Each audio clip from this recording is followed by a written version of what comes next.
I better get back in my seat.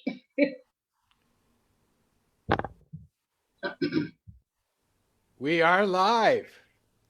And hello there, all the way from Israel, the Holy Land, to Gunner, Texas, home of Alayne Kay Christian. It's great to have you on You've Got Mel. Thank you. Good to be here. And I'm delighted to be hosting you today because I have so many questions about publishing and writing, and you maybe are the missing link here. I don't know whether you're happy to be the missing link, but you are. So let's start with the jingle. Okay. That's a rhetorical question. Have to have the jingle. Here it comes. Get a chair, grab a seat, or we'll sweep you off your feet. We move, we groove, you got Mel. Ease your legs, rest a while, all you gotta do is smile. We're swell, can't you tell, you got Mel. When the show begins, you better hold on real tight, or before you know it, you'll be high as a kite. Take a break, settle down, we're the only show in town. It's our road, don't you know, you got Mel. Give it up, don't think twice, we're a hurricane on ice. What the hell, give a yell, ring your bell, show and tell. Mademoiselle, give a smell, you got Mel. You've got Mel. And Mel has the children's book author and editor, Alayne Kay Christian. I have to work on that name. Yeah. It's because it's not a Jewish name, you know. Right.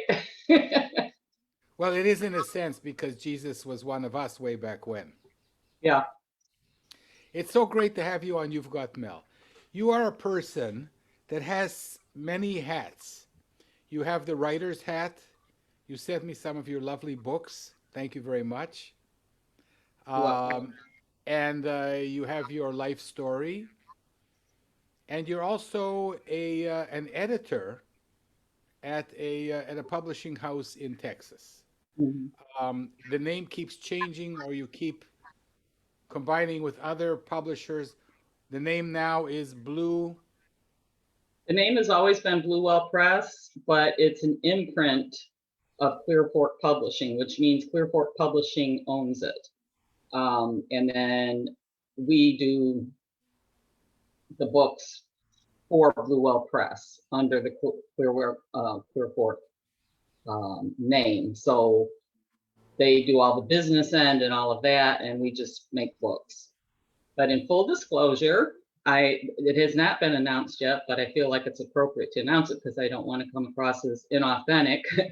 And my replacement is up on the Clearfork website. I will be stepping down from the position and moving on to bigger and better and more exciting things, while doing a little bit of self-care too. Okay, and I wish you good health. And so you're can you disclose what you're going to do now? I haven't quite decided. I've got different things in the hopper that I'm considering, and I have to decide, do I want to do them or not? And that's kind of where I'm at. I'm kind of in transition. Again, I'm kind of jumping the gun here because it hasn't been announced. The decision was made quite some time ago. I will be working through the end of May to get out the last three, or to give the last three picture books a good head start for 2022. And then someone else is going to pick up they're actually going to pick up earlier for submissions because I'm not doing submissions anymore.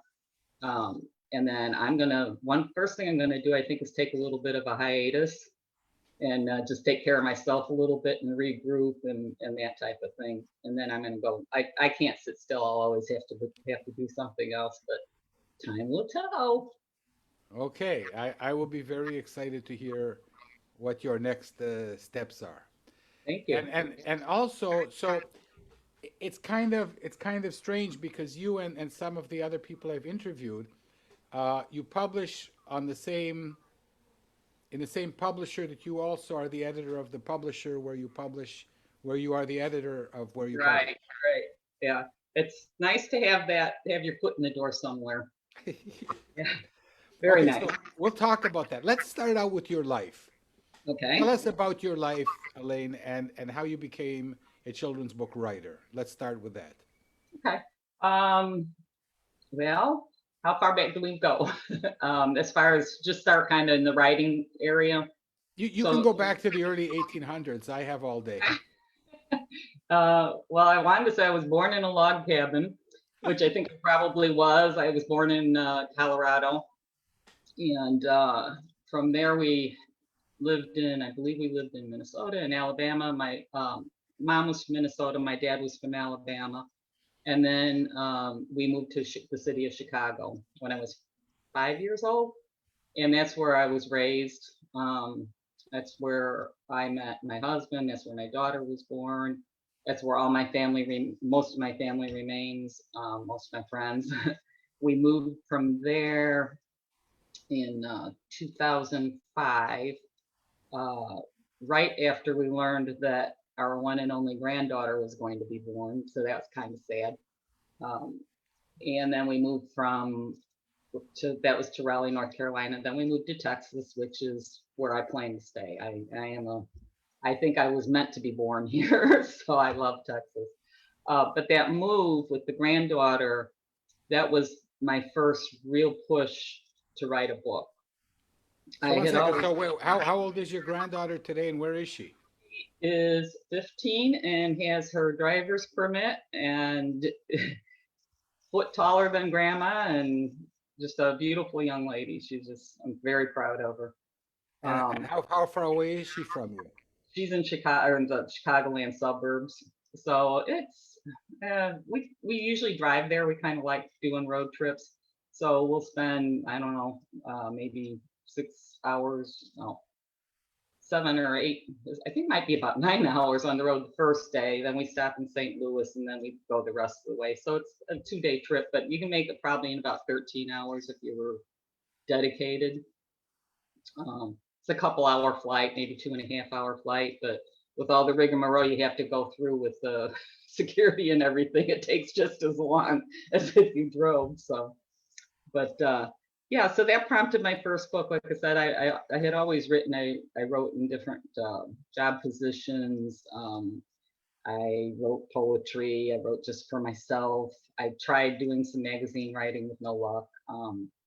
But I just wrote the first book for her. It was meant to be a birthday gift. I illustrated it, which it's not a good illustration because I'm not an illustrator, but for my baby, it didn't matter, you know.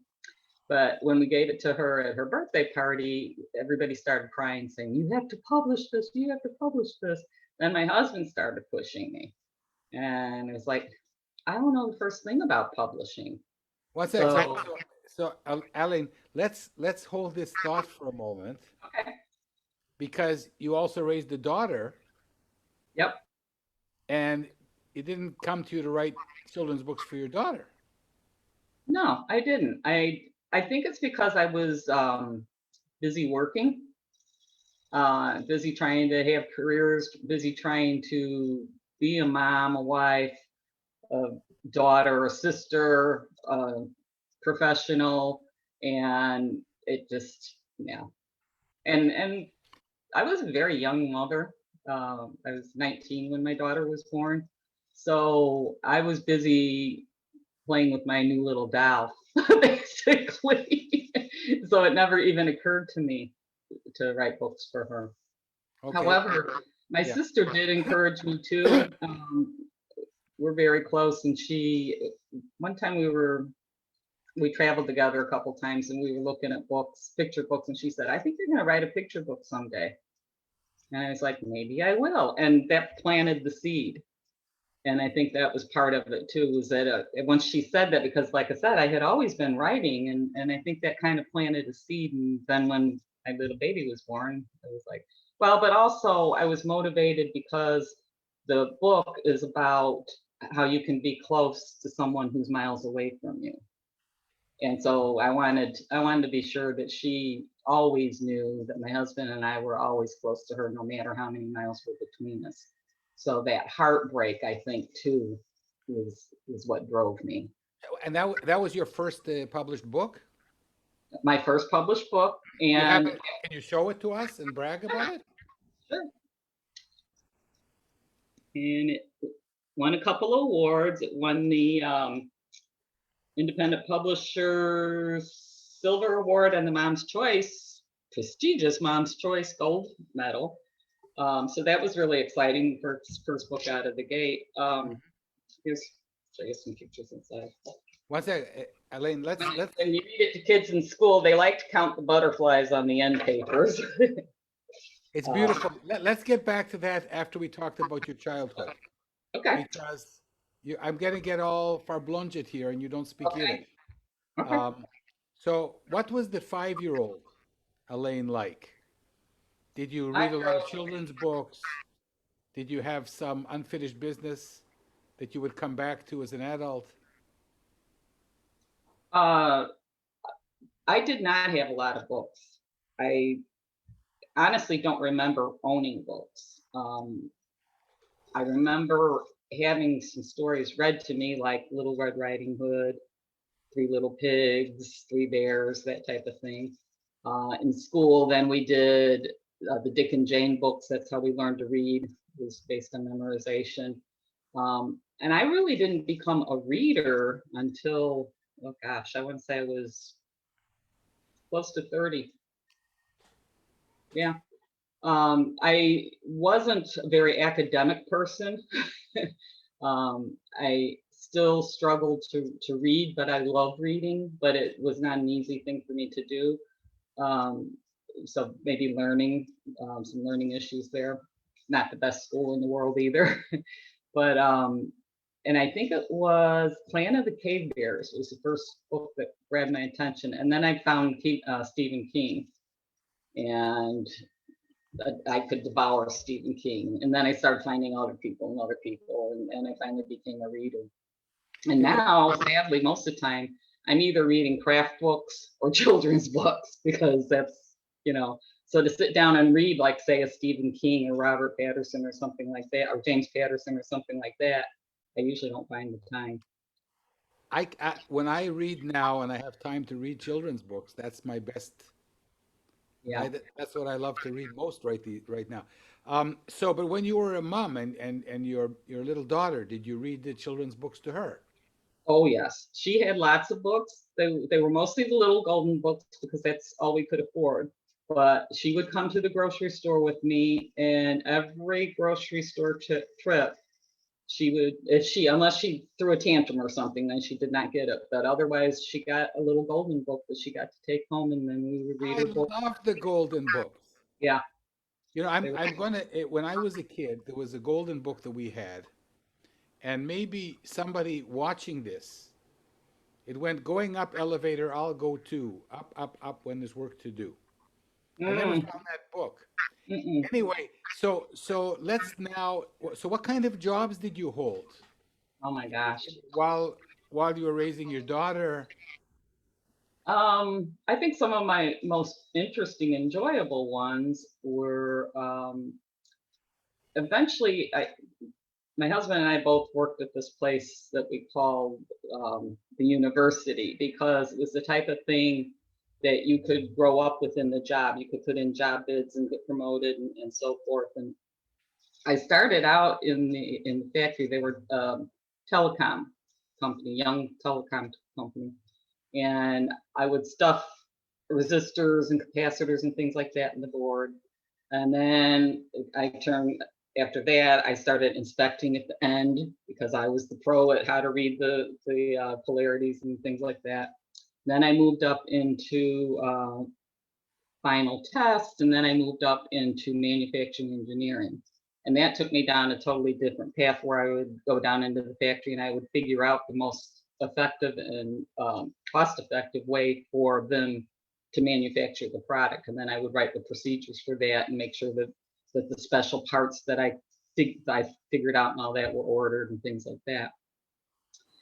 And then I moved on from that to, in between I was in quality assurance. So that's another way I moved my way up the ladder. Then I was there for quite a few years, but I got into a position where they brought a man in, I trained him, and they paid him more than me. And I held his hand through the whole thing. They paid more than me, and I said, no, not right. Just because I'm a woman, you're not going to pay me. So I left there and I went to another company that makes medical testing equipment. They actually use the fluorescence. I don't know if they still do that because this was years ago. The fluorescence from fireflies to the luminescence from fireflies to do their test. I don't remember how that worked or why, and the machines would run these test tubes. So I was manufacturing, engineering, and quality control there. Then I took a little break. Around that time, then I went to Jenny Craig, and I was a Jenny Craig counselor. I was also part-time a Weight Watchers lecturer, so the Jenny Craig thing was a natural thing to do. That was a really tough job because you had to work split shifts. So you'd go in the morning, then you come back home at night, or during the day and go back at night. And you had to work the weekends when all your friends were off, and but I did it. Then I was a nanny. And then I found a job at this place that repairs railroad cars. Well, being the person I am, I started out as receptionist, but I couldn't sit still. And eventually I worked my way into being one of their inspectors. And so I would go out and check welds on railroad cars, check them for compliance and things like that. Once again, it got to be a situation where you're not treating me right. You're treating the men differently than me because I was always in a male-dominated industry. That's who I am. I'll go for it. I'm not afraid. And I just said no, not doing it. Then I ended up working for a place that is a union for hotels and restaurants employees. And that was interesting. And then I ended up with some health problems where I quit work altogether. So that's where things started happening. Because then I had time. Then I had time to start sitting and writing and thinking and So it's one thing, everybody tells the stories to their kids and grandchildren, and there's always somebody in the family that says, oh, you should make a book of this. Yep. But not everybody actually does it. Yep. So now's a good time to hold up that book and brag about it. Okay. Who published it?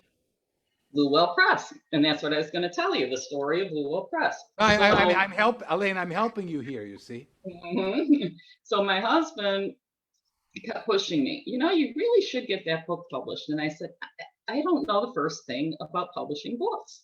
And he, being the person he is, he's been in marketing his whole life and business.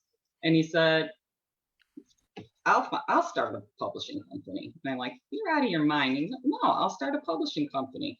And he started out doing it like, we invested a lot of money in offset printing. We had a warehouse. He had intentions of bringing on other authors and illustrators. We had an editor, we had a critique person, found the illustrator. And so we did everything just like a professional publisher. And his day job kept calling to him and making him offers he couldn't refuse. And so he couldn't keep it going. But then, so I'll show you the book. By today's standards, it's a long book because it was a long time ago. But and it's not the book that I initially wrote. I'm going to do a blog post on that one day because the book I initially wrote was very simple and was meant to be kind of a gift book. Well, once these editors and critique people and all of that got to it, they wanted to turn it into a typical book with an arc, which I teach, so I get why they want to do that. But it ended up doing one cool thing, which is it became a book within a book. So it introduces you to when Emily's at her grandparents' house, she gets sad and she doesn't want to go home. But then once they figure out what's wrong, the grandma gives her a homemade book. And when you open the book, the whole real book changes. The art changes, the language changes, and it walks you through things like when you see a garden full of happy flowers, smile at them and imagine Grandma and Grandpa's faces smiling back at you. You are the happiest flower in the garden of our hearts. And so it encourages the child all the way through to always make this connection. When you see the moon, think of your grandparents and you'll be thinking of you, and birds and blah, blah, blah. And then at the end, it comes back to real life. And Grandma has a little bit of a problem, but Emily reassures Grandma that she'll always be close to them. So it's kind of cute. It's a really nice book. I have videos that kind of can help people to figure out how to paraphrase the book for the younger kids, or how to do actions when they talk about the butterflies and the birds and tweet, tweet, and things like that. So interactive reading so that it can hold the younger kids' attentions. So anyway. When did the book come out? It was first, I think, released in 2009. So it had its 10th anniversary not long ago. And how many years did it take between the time that you wrote or submitted the first manuscript? So this publishing house, it was a real publishing house, and you submitted. Started it up. Yeah. This was your publishing house? Yes, it was my husband. My husband started up specifically for this book with the intentions of growing it. And it didn't happen until years later when he quit work. He retired, and then he felt he had the time to do what he set out to do all those years ago. So Blue Whale Press is your husband's publishing house? Yeah. Oh, wonderful. Yeah. So now it's becoming, you're connecting with Clear Fork. Yes. And Clear Fork is a traditional publisher? We're both traditional publishers. Yeah. Okay. What's the difference when people run me through this? When people say traditional publisher, what's the difference between traditional publisher, hybrid publisher, publisher? I didn't hear the third one. Because I don't have it. I don't have the third one. Well, of course, as you know, there's self-publishing, and now it's called independent publishing, which I don't like because small publishers like Clear Fork and Blue Whale Press are also called independent publishers. So they all get lumped together, and they're two different ball games. So anyway, so with the hybrid publishers, they, from what I understand from people who have books with them, you pay part of the publishing. It's a little different than vanity publishing, where they charge you for everything, but you pay part of it with the hybrid publisher, and they do all the work for you, and they treat you like a regular publisher, but you help contribute. The small independent publisher, the only difference is, like in the case of Blue Whale Press and Clear Fork, is we don't have the budget and we don't have the connections. We're not part of the Good Old Boys Club. And I think that's the hardest thing when you're a small publisher, is because, to get in where you get all these perks that the bigger published books do, you have to spend lots and lots of money to get in. And you also have to go and schmooze, in my opinion, schmooze people and get to know people, and and we don't have that. But as far as what's done, in the case of Clear Fork and Blue Whale Press, we do print on demand, versus a bigger publisher will do the offset printing like what we did with this book. And the difference between those is with print on demand, you don't have to have a warehouse, for example. Because when we first started Blue Whale Press with Butterfly Kisses, what we learned was everybody gets the money but you. And it's really not much different once you get beyond warehousing and stuff. But but we do editing, We do limited marketing because, again, the budget.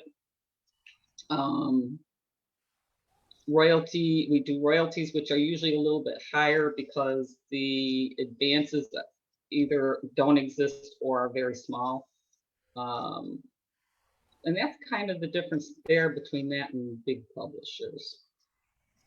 Did I answer the question? I kind No, of got that. you answered it. You answered it very well. Okay. So, what's incredible is that you published other people's work. In other words, okay, you say we're not giving you an advance, and maybe we're not doing the process that a big company does, but we're doing editing and we're finding a good illustrator and we're making you a lovely book, and we're not taking any. You don't take money from the authors. No, I have never taken a paycheck at all, period. Any money that ever went into the company went back into trying to do things like purpose reviews, what little marketing we could do, of course, paying for the books. Yeah, neither one of us ever took a salary. We did it because, we wanted, I went through it. I know what it's like to try to get a seat in a very small arena with lots of seats wanting to get in. And we thought, we can give people an opportunity that might not have otherwise gotten them. And maybe someone will see these people, see their beautiful work, and find some interest in them. And we have had some luck with some of our illustrators. They're getting jobs, they've been seen, they've been noticed. And so, our goal was to launch people's careers. But it's a two-way street. You have to help launch your career. You can't just go, oh, okay, I have a book now. It's going to go on the bookshelf, and I'm going to just go on for the next one. Yeah, but even the big traditional publishers, the agents, expect the writers to do a lot of self-marketing and promotion. Of course, yeah, exactly. And So without this is an incredible saga. Mhm. Before I ask you a couple more questions, you sent me two very lovely books. One about the Christmas Mhm. and this little shrub of Texas. Yeah. No, actually, it was in Toledo, Ohio. Well, okay, but see, I'm Canadian and I live in Israel. There So for me, everything south of Chicago is Texas. you go.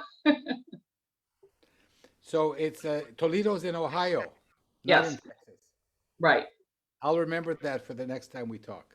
Yeah. And Okay. that's a very nice book. Thank you. And, Yeah, and Ellen Leventhal, she said, well, I don't do Christmas, but I don't care because I love that book, which I thought was really a nice compliment. it's a very ecumenical book about community and growing a community, and it's lovely. And then you have that other lovely book you sent me about the penguins. Yeah, Can you show people these two books? sure. All right. Here's an I mean, old man and his, what are we doing on this show, right? yeah. Here's an old man and his penguin. And what I love, I don't know if you can see on the cover what Milanka did. Down here in the shadow, Zhao's hat makes his shadow look like a penguin. So it's like two little penguin shadows. It's so cute.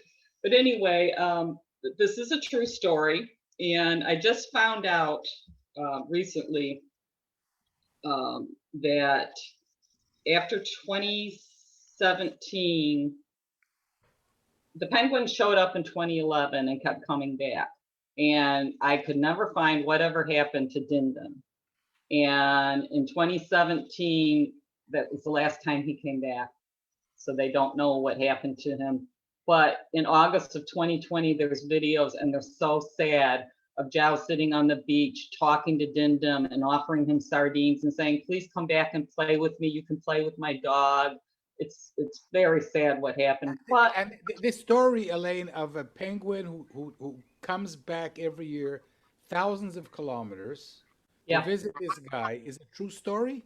yes. Yep, it's a true story. Now, scientists didn't believe that he was coming that far. Yeah, I'm a scientist and I don't believe it.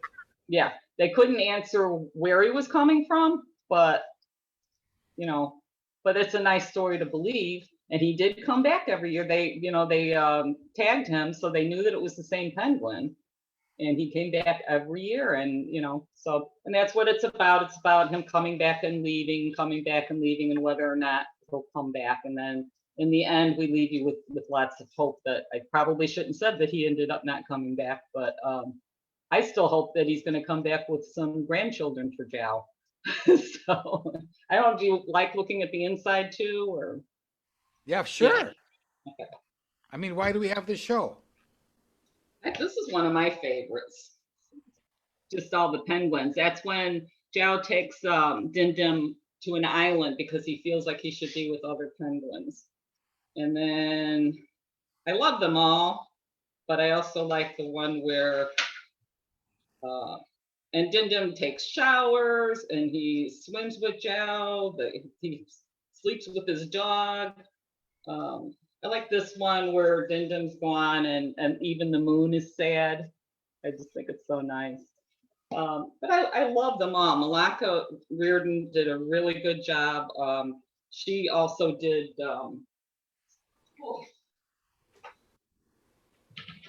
she also illustrated Who Will You by Sarah Hoppe.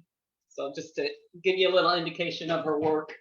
But anyway, yeah. So Alayne, how many books have you published so far with Blue Whale? I think I figured out the other day with the 3 that are coming in 2022, it would be 17. So I'm proud. I'm proud of what I did. And you absolutely should be. And how many other authors benefited from your generosity of spirit and were published in your publishing house? So that wouldn't be 17 because we've got one that did 2 books. So, and then there my 3 books, 17, or about 13, I think. So 13 other authors were published. Yes. So you see, it's a good thing you're on the show because people misunderstand things like this. This was your labor of love. Yep. Trying to do the impossible, trying Yeah. to establish a traditional publisher when financially it's almost impossible. Yeah, it is. And it's a lot of work, when there's only 2 people running it, because we do everything. We wear all the hats. We do the design, and we're very, very, very, very picky. So when we do design, it takes a long time. We have little family meetings. So what about this font? What about that font? Well, do you think it should have a shadow? Should it not have a shadow? Oh, maybe this should be placed here. I do all of the art direction. So I have the people send first their storyboard with thumbnails, and then I have them send sketches, character sketches. And then they do rough sketches, and each time I do a check. I get it put into InDesign. I make sure there's room for the text and all of that. I watch the composition. I watch if anything's just not right or if it needs a little something extra. So I do all of that, do the design, do the marketing. I do book trailers. So yeah, it's a lot of work, which is why I'm going to take a hiatus when it's over. Let's now move on to the future. Okay, but we didn't get to show this one. Oh, let's show it. That's the one from Toledo. Yeah, that's the one from Toledo. Which used to be in Texas, and now is in Ohio. And I do love this. Alayne, so I have to ask you, I really enjoyed this book, but I'm thinking that this could not be called The Weed That Woke Christmas if the book were published in Los Angeles or New York. Right. It would be a different kind of weed altogether. Yeah, and there's been a lot of comments on that, a lot of joking. If you do a search for it on Amazon, you get a lot of weed products. So yeah, and I initially was going to call it Christmas weed because it was the Toledo Christmas weed, and everybody was like, no, I think of something else. So, and that's why I also added the Mostly True Tale of the Toledo Christmas weed. But show a couple of double spreads, please. Okay, love this book. I think I sent you my video of how Paulina did the art, the inside story. I really like that. Boy, let me find I don't know what my favorite spread is. I think one of my favorite spreads is when the community all comes together Yeah, and when they sing "Oh Christmas Weed." I think that's one of my favorites. And another one I is love when, that. I don't even do Christmas, you know. right? And when the storm comes, the two spreads when the storm comes are Yeah. very, I feel like they're very effective as far as illustrations. Because poor Weed, he does not make it. But anyway, But the spirit, that's the whole thing. It's like it starts out um, basically where Weed wants to be seen, but there's also that underlying story of the man without a home and his dog who are seeking kindness. Well, just as much as people aren't seeing the weed, they're not seeing the man. But once the little girl comes and she decorates the weed, and then the other people see that she decorated it and they start joining in and adding to the weed. And this part's all true. Um, the community started coming together and they started bringing more and more gifts. And in the underlying story, the baker, who is the little girl's father, is in the process of opening up a bakery. And then in the end, the man without a home is introduced by this little old lady that is throughout the book. She's kind of the pillar of the community, only in illustrations. It's not part of the story. And then the man without a home gets a job. So it's just beautiful. It's about caring, giving, being aware, because we're all so oblivious. You know, we walk around with our noses in our phones, and you know, we just don't pay attention to what's going on around us. And I think that's another one of my favorite spreads, but that's also to go with the text too, because it's so summer warmed, we grew. Cars zoomed, people zipped and scurried, always in a hurry, but no one noticed weed. But here they also are not noticing the man who's asking or seeking kindness. And I just love that spread. Um, anyway, just from reading the book, one can see that you're a very kind person. oh, thank you. But now here's the question, Alayne. And so you are an author, Hmm. okay, and you've had these successes. Shouldn't you be looking for an agent to take you to Random House? I should and I shouldn't. One reason I do sometimes submit, but not very often. I did have an agent, and it was not a good experience. I've seen friends who have had agents that were not good experiences, but I've also got many friends who have fabulous agents. And if I could walk up and get their agent tomorrow, I'd be doing that, because you know I see that their agent is working for them. Of course, this is the way it should be, because the agent's working for themselves too. If their clients are successful, they'll be successful. But not everybody seems to either have the ability, or maybe some people aren't even in it truly to be an agent. I don't know what the deal is, why there's good ones and there's ones that are just fantastic. But Oh, and that's I found one agent who's repping 4 books, and she's written all of them. So really yeah, there's all kinds of agents in the world, but there's the ones that both you and I, we're not going to mention, but we would each, give our eye teeth to have these people right, represent us. And right, we also know that you have to be extremely gifted and talented and fortunate and be in the right place at the right time. exactly. Um, and after my career in self-publishing, and I also have a kind of an e-publishing house that perhaps we should talk about another time. Hmm. Um, I'm busting myself going this impossible, arduous route. Uh, Not because I'm fooling myself that chances I'm going to find an agent, I probably won't. But just in the journey to improve my own writing. Yes. That is I motivation for sure.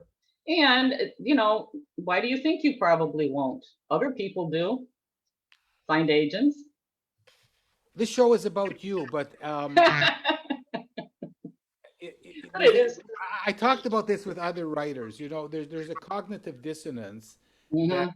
actors have and writers have and startup entrepreneurs have, that you know somewhere in your brain the chance is 1 in 1,000, Yeah.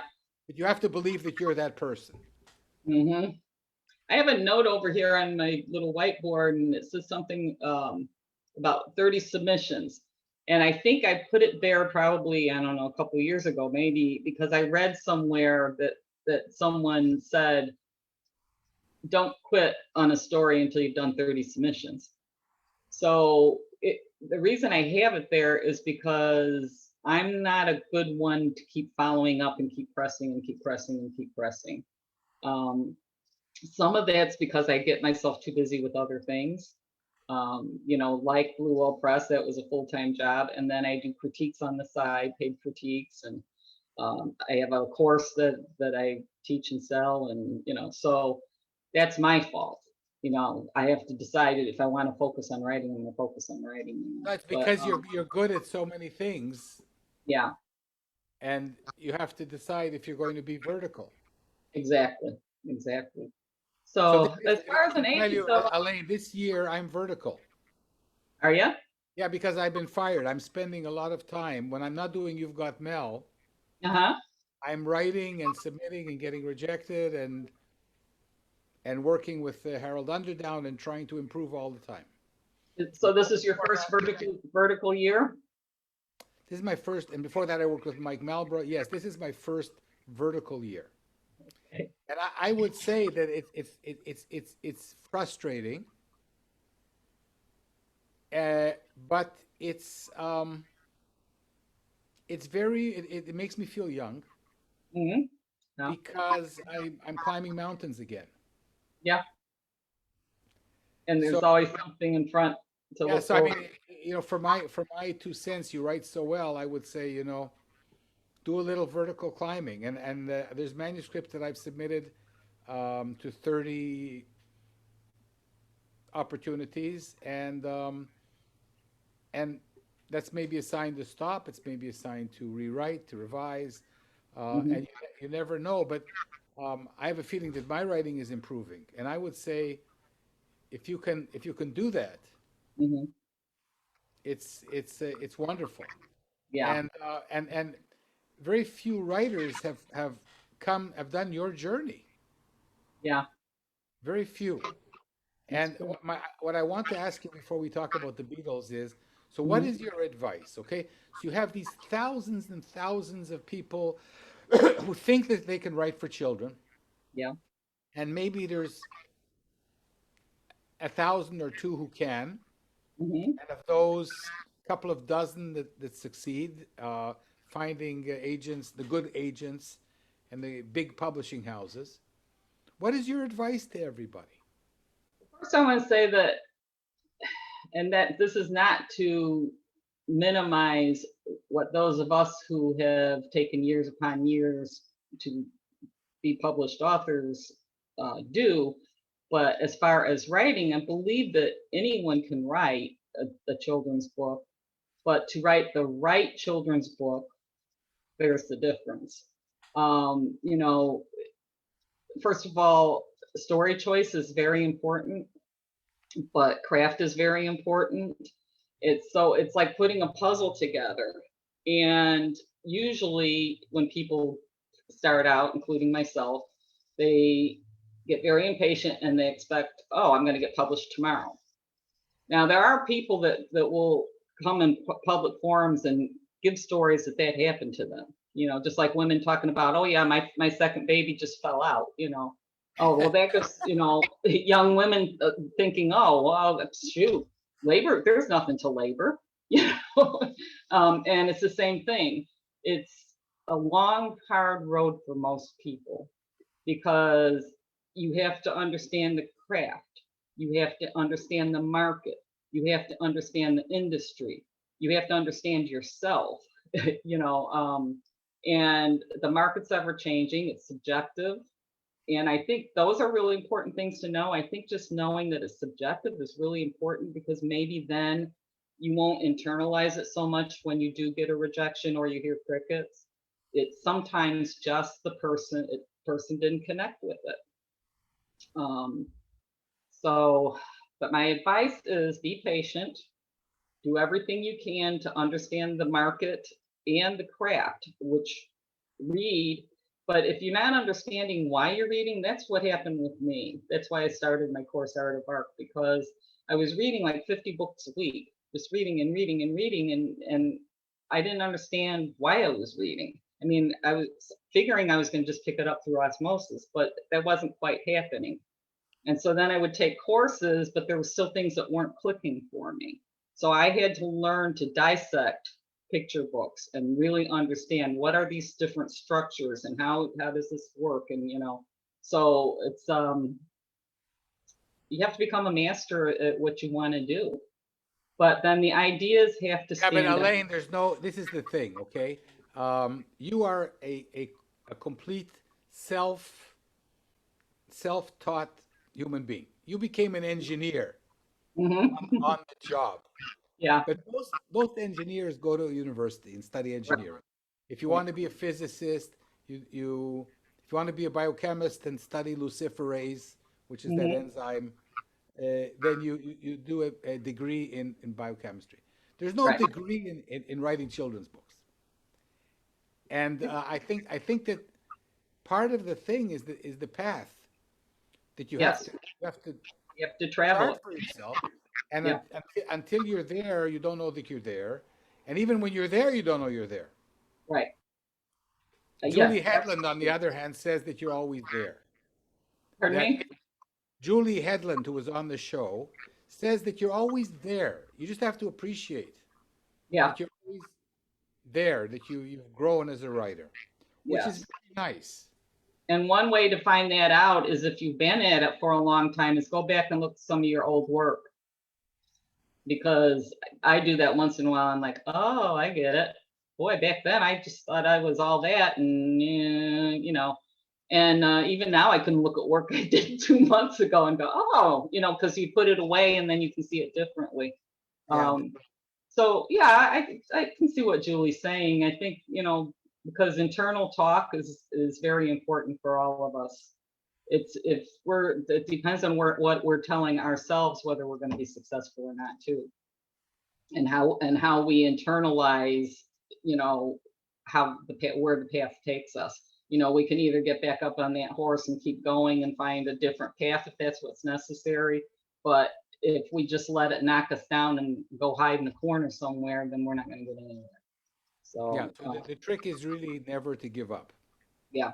But there are, for beginners, people are just coming into the children's picture book writing industry. Susanna Hill's course is really, really good, because it gives you all the basics, the structure and everything. And she has an interactive one where she will give you feedback. And I think when you start getting that feedback, that's when you start getting the light bulb moments. And that's when you also need to understand, and I know that you're doing this, you have to get feedback, not only because you can't see everything yourself, but you learn from it. You learn from, if you work with other people and you give them critiques, Yeah. you learn from what they're doing right or wrong. And you also get practice for if you get rejected by an agent or an editor, because you're used to people giving you that constructive criticism. So you build up this thick skin. If you never do that and you just stay all by yourself and keep writing and sending out, you're not growing in that area. Yeah. So one of the things that bothers me, the people I'm interviewing, including yourself, are too nice. Ah, And I think what we have to do is we have to, and I've spoken about this. Um, we say when you critique, always give a compliment, and then don't say this is bad. Say, I wonder, if you if you stuck your head in a bucket for 2 months and then rewrote the whole thing. Um, but I think basically there has to be some degree of, this is not good. And it's not even, we talk about a story arc, but many books today don't have a story arc. And there's so many other criteria. yeah, So what I'm trying to develop is some mechanism where good writers that aren't there yet can still have some place on their journey. I haven't figured it out yet, but every time I speak to somebody as erudite as you, I get a few new ideas. And this has been a great conversation, and I sure hope we'll continue it offline. But you know, Alayne, that we end every You've Got Mel with the Beatles. Yep. I How thought do you about feel about the Beatles?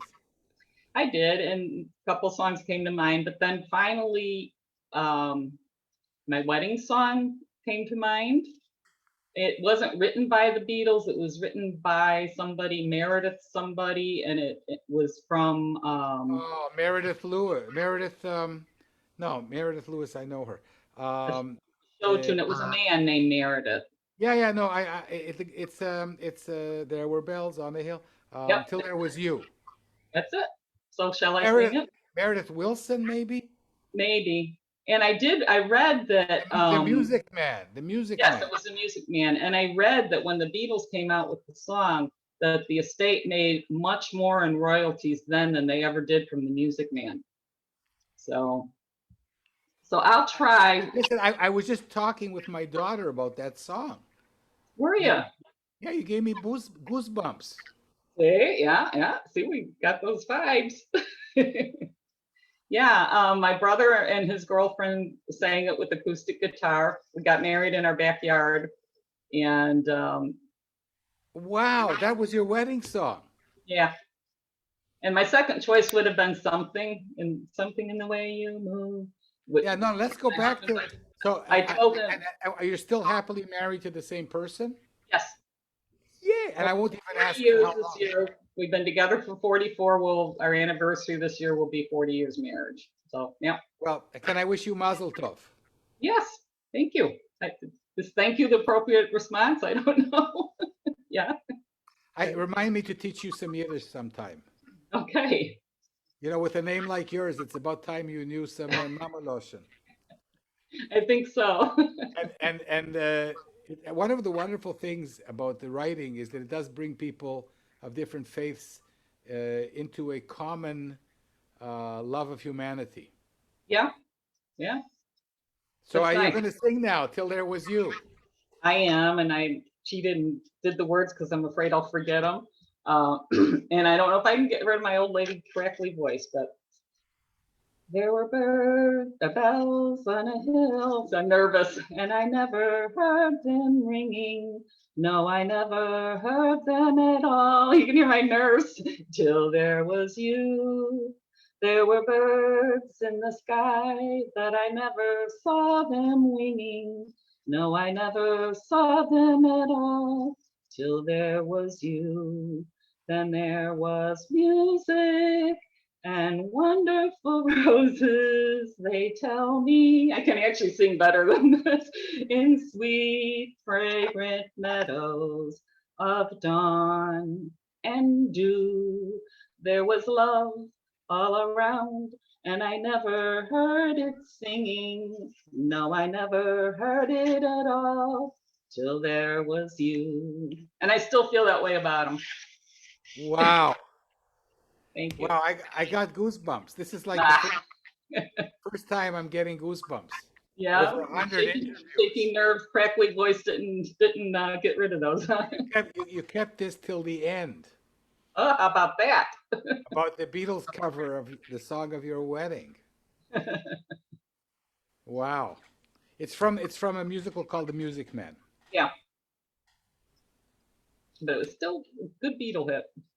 Yeah. Alayne, Yeah. this was remarkable. I enjoyed Thank you so much for being on You've Got Mail, and please keep in touch. it too. We have lots of authors to help Yes. and to be helped. Yeah, this is true. It's a wonderful community, isn't it? Amazing. Yeah. And Thanks. look at how, Huh? I don't even know how many miles apart we are, but look how we can connect from all over the world too. From Gunter, Texas, Yeah. All the way to Israel.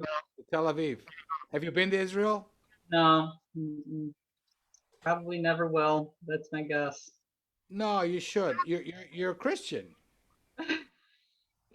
That I am. You know, I mean, it wasn't like you were named Schwartz and you changed your name to Christian. No, no. This is this is the place where it all happened. Yeah. So maybe when this is over, we'll have a little like children's book conference, and we'll bring everybody to the Holy Land. Wow, that'd be interesting, huh?